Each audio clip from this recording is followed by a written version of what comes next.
Вртоглавици и главоболки, наливи за повраќање се најчести проблеми со кои се соочуваат граѓаните на Штип, по обилните врнежи и драстични промени на температурите.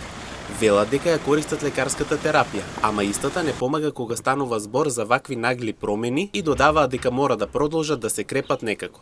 Па јас сум еден од тие што го тоа многу осети и пијам постојана терапија, ама не помага.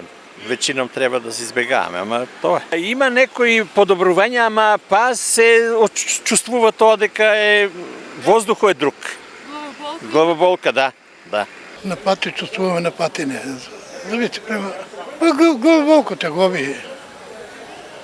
Напиеме се некоја пченца и помени. Што да правиме? Мора да се крпеме. Како не дошло многу големи промени. Па не е главоболка. Главоболка. Малце тромоз, поспаност. Тоа е. Со годините може да добро. Ба, иначе онака, кога се чуваме лекове, приемаме на време и така.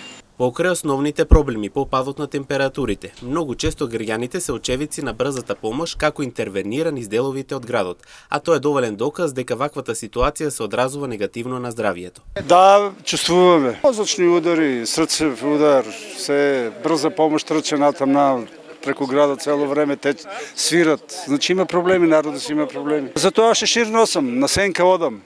Треба сенката да ја користиме, а не топлината. И фала Богу да се е окей, па се натаму не знаеме.